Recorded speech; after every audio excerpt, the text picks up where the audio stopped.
Lorian Jiménez Faibi, jefa del Laboratorio de Genética Molecular de la máxima casa de estudios de la UNAM. Doctora, ¿cómo estás? Un gusto, como siempre, platicar contigo. ¿Qué tal? Muy buenas noches. Gracias por la invitación. Gracias, como siempre. A ver, en un momento voy a entrar con el tema de los contagios, pero ya que estoy hablando de esta píldora, la píldora Merck, el tratamiento de molnupiravir, que es más fácil decir de la píldora Merck, ¿de qué se trata? ¿De qué sirve? ¿Será de uso público o podrá ser comprado por un particular? Bueno, pues aquí la verdad es que es tan lamentable. Parece que nuestro gobierno simple y sencillamente no da una, con nada que tenga que ver con la pandemia. No dan una. Nos han adquirido para nuestra población vacunas de baja calidad y ahora, por ejemplo, hay dos opciones. Ahorita salieron dos medicamentos, el molnupiravir, que es de la farmacéutica Merck, y salió otro medicamento que es el Paxlovid, que es de la farmacéutica Pfizer. En los estudios clínicos, el último, vamos a decir, el último resultado que tuvo el molnupiravir es que solamente tiene una eficacia del 30% para disminuir la hospitalización y la muerte por COVID-19. Es decir, es un medicamento que potencialmente puede tener efectos secundarios importantes por su mecanismo de acción, aunado a que ahora tiene una eficacia tan baja, es decir, es una eficacia del 30%. ¿Y por qué? Porque ahora en ninguna parte se va a aplicar molnupiravir. Es decir, se tenía una enorme y grandísima esperanza de que el molnupiravir en realidad sirviera muy bien para tratar como el primer, vamos a decir, antiviral contra COVID-19, pero los resultados de su fase 3 fueron tan decepcionantes, aunado a que hay esa posibilidad de reacciones adversas serias con el molnupiravir, que en ninguna parte del mundo, es decir, se desechó la posibilidad de que la gente, de que otros países, de que en los países europeos, en Estados Unidos y en Canadá, no es el caso de Pfizer. nadie lo va. No, no es el caso de Pfizer. A ver, este medicamento de Merck es así. Es decir, teníamos esperanzas, no resultó lo que era, es una lástima, nadie lo va a usar y ahora resulta que México le dio prioridad a probar el medicamento, el que no sirve, ¿no? O sea, el medicamento menos indicado, porque el que debieron haber aprobado es el Paxlovid, que es un antiviral de Pfizer muy, muy efectivo. Es decir, es un antiviral que tiene una eficacia por arriba del 90% para disminuir la hospitalización y muerte por COVID-19 siempre y cuando se administre de forma muy temprana en el contagio. La gente en los primeros 3 a 5 días del inicio de síntomas o del diagnóstico necesita hacer el tratamiento y la eficacia es altísima para reducir la hospitalización y la muerte. Este ya fue aprobado desde luego por la FDA. Molnupiravir no ha sido aprobado precisamente por los malos resultados que tuvo de su fase 3. Entonces, ¿cómo sería el tratamiento, doctora? No es una sola píldora, vamos. No. El molnupiravir son 5 píldoras al día. ¿Sí? Que se toma, no, son 6 píldoras al día que se hacen en 3 tomas, 2, 4, 6, cada 8 horas, durante 5 días de tratamiento. Son en total 30 y tantas pastillas que comprenden el tratamiento completo. Debe iniciarse de forma muy temprana, como dije, 3 a 5 días a partir del diagnóstico, para que tenga este efecto. Ahora, estos tratamientos, ahora, la farmacéutica, pues desde luego es que todo mundo quiere tener este Paxlovid.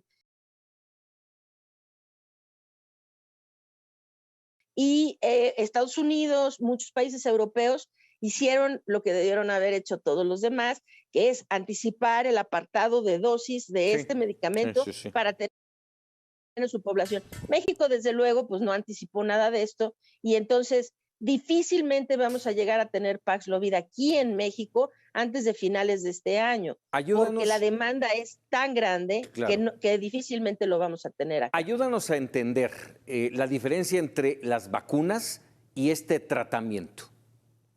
Sí, las vacunas, es decir, mm, este tratamiento es para la gente que ya se infectó, para los infectados.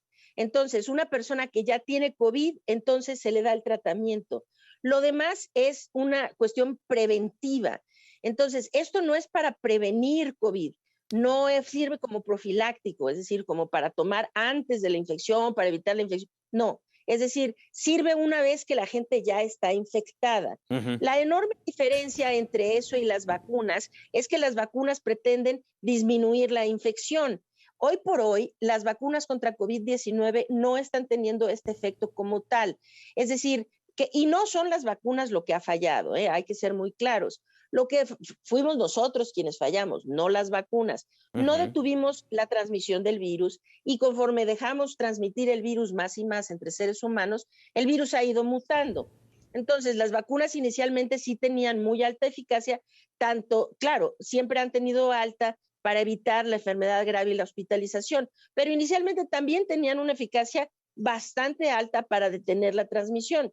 Ujú. Esta ha ido disminuyendo conforme vino la variante alfa y luego la gamma y la delta y ahora Omicron, pues ahora en realidad ya sirven muy poco para detener la transmisión porque son estas nuevas variantes, aunque siguen siendo muy efectivas para disminuir la enfermedad grave y la muerte. Eh, Son dos conceptos diferentes. La sí. vacunación es como parte de las estrategias preventivas, mientras que los antivirales son parte de las estrategias de tratamiento de la enfermedad. Son dos Regresando al brazos tema diferentes. de los tratamientos, doctora, ¿sirven, impactan, son viables tanto para, déjame mencionar dos de las variantes más importantes, ¿son igual para Delta que para Omicron?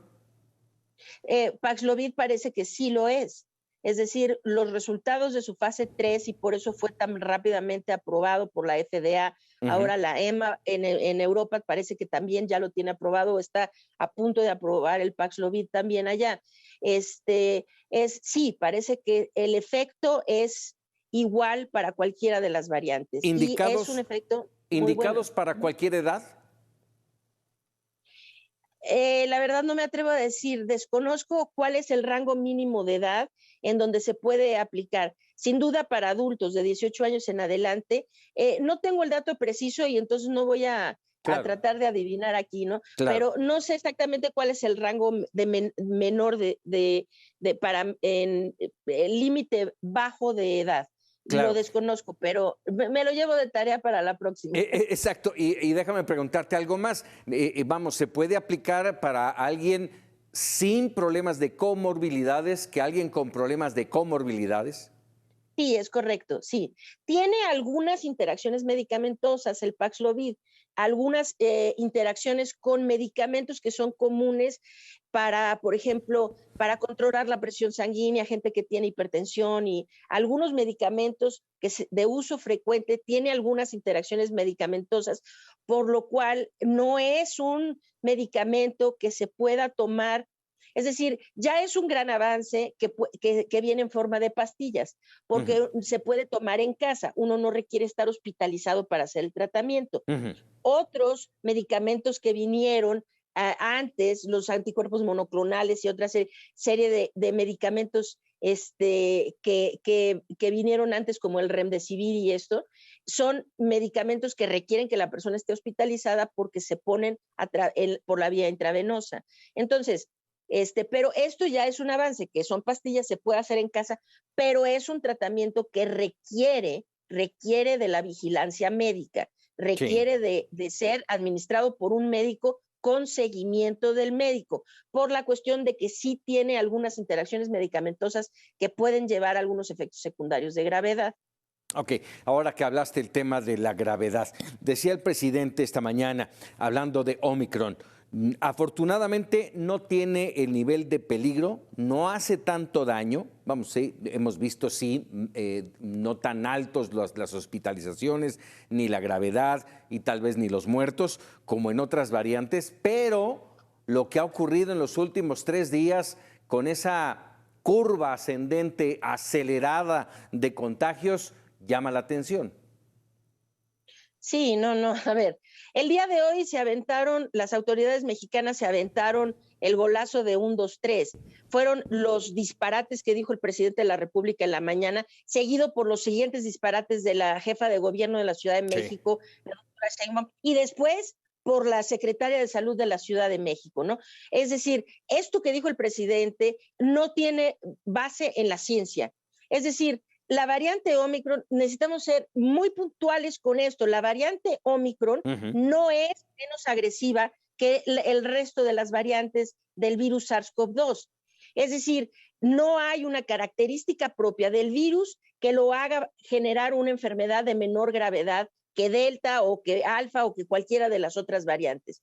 Ahora, está hasta ahorita ocasionando menos defunciones en donde hay contagios importantes de México es a punto y aparte, y ahorita hago ese señalamiento, Sí. pero donde ya lleva un rato los contagios disparados, como en Europa, Canadá, Estados Unidos, Argentina, donde ya lleva un rato la ola Omicron, las hospitalizaciones están disparadísimas. Es decir, Ujú. la gente está acabando en el hospital y, y las defunciones todavía no, pero es que hay que recordar que esto empezó apenas hace unas semanas Ujú. y siempre los casos se reportan, tal vez 2 o 3 semanas más tarde comienza a verse reflejado en las hospitalizaciones y otras 3 o 4 semanas después empiezan a reportarse las defunciones. Es demasiado pronto, cronológicamente no sabemos todavía cómo va a ser la magnitud de la pérdida de vidas, ¿sí? Lo que Ujú. sí sabemos es, ahorita Estados Unidos el día de hoy reportó 125,000 hospitalizaciones, personas hospitalizadas. Esto lleva a Estados Unidos ya a su punto máximo de hospitalizaciones de toda la pandemia. Canadá ya rebasó todos sus puntos previos de hospitalizaciones, no hablo contagios, hablo hospitalizaciones. Y en la misma situación de repuntes así exponenciales de hospitalizaciones están Italia, Francia, España, el Reino Unido. Es decir, no hay una evidencia de que Omicron sea más leve. Y esta discursiva de que es más leve y no hay problema y mejor nos infectamos para inmunizarnos, es, además de irresponsable, es una discursiva absolutamente criminal, porque la gente se está confiando en que realmente no va a pasar nada. Hay que Es entender correcto. claramente, Ujú. las defunciones puede que no vayan acelerándose en la misma proporción que los contagios. Eso es cierto, pero no tiene que ver con las propiedades del virus, tiene que ver con que este virus llegó a encontrarse una población ya vacunada. Vacunada, claro. Entonces, ¿y para qué son las vacunas? Pues las vacunas son para impedir la muerte, para evitar la muerte de la gente que se infecta por COVID. Y las vacunas están haciendo bien su trabajo. No tiene que ver con una propiedad, una característica del virus en sí, de tal forma que hay que entender que la gente que no está vacunada va a padecer un COVID igual que el que hemos conocido durante toda la pandemia. Es decir, que la gente va a acabar hospitalizada, intubada y muriéndose. La gente que no está vacunada. Y agreguemos lo que nos vuelve a agarrar como en 2020 sin un sistema hospitalario preparado para ello. Ya nos deshicimos, ya el gobierno se deshizo de los hospitales COVID, ya no los hay. Pues sí, es muy lamentable, pero más allá de tener hospitales es que tuvimos 6 semanas para preparar la llegada de Omicron. 6 preciosas semanas, invaluables semanas para prever lo que venía para acá. Tuvimos la información de que esta variante evadía la inmunidad de las personas que están previamente infectadas. Eso lo sabemos muy bien de Omicron. Quienes tuvieron COVID antes no están protegidos contra la variante Omicron. Lo sabíamos. Sabíamos que la gente que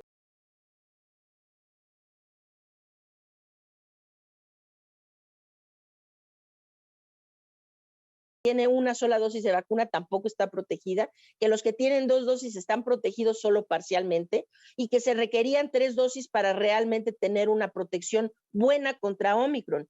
En lugar de acelerar la vacunación, las autoridades se la han pasado en este tipo de discursos falsos, demagógicos, en donde le han dicho a la población, no pasa nada, aquí todo lo tenemos controlado, se le ha invitado a la población, las autoridades han sido responsables de invitar a la población a tener encuentros masivos, aplaudirle el informe de gobierno al presidente en el Zócalo. Sí. Dicen que fueron 250,000 personas ahí reunidas, hacer verbenas navideñas, ya abrácense y reúnanse, qué sé yo. Bueno, pues todo esto es una tremenda irresponsabilidad, porque este tiempo se debió aprovechar para acelerar la vacunación, sí, para que llegando la variante a México encontrara una población mucho más protegida de lo que está. Pero hoy la población mexicana tenemos solo el 57% con esquemas dobles de vacunación. ¿Y cuántas gentes han recibido la tercera dosis? Bueno, pues es un misterio. Creo que los medios de comunicación deberían estar haciendo hincapié en lo siguiente: las autoridades no están reportando terceras dosis. No tenemos idea de cuántos profesionales de la salud han recibido una tercera dosis, cuántos adultos mayores. Simplemente dicen que se está haciendo, pero no publican los datos. Entonces no sabemos en realidad cuántas personas en nuestro país ya tienen la tercera dosis. Entonces, se debió de haber hecho esto, y en lugar de estar minimizando el problema, se debió decirle a la población que el riesgo que venía en camino, dar buenos mensajes para que la población entendiera la importancia de redoblar las acciones, las medidas de prevención, ¿sí? Para mitigar este daño. Ahora, pues bueno, dicen que las hospitalizaciones no van a ascender, pero pues simplemente hay que meterse a los sitios oficiales de la Secretaría de Salud.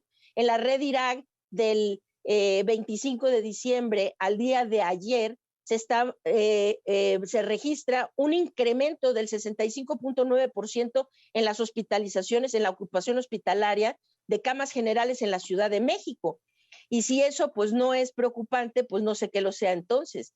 Es decir, están negando los mismos datos que ellos publican. Claro. Y esto es realmente criminal, porque la gente necesita entender que estamos en un momento muy delicado de la pandemia, de muy alto riesgo, y que es indispensable redoblar todas las medidas de prevención. Justo eso que acabas de decir es lo que tenemos que subrayar aquí en Mega Noticias. Lo hacemos todos los días porque es importantísimo. Laurian, doctora, como siempre, un placer y un gusto platicar contigo. Claro, muchas gracias. Un placer estar en el programa. Muchísimas gracias, la doctora Laurian Jiménez Faibi.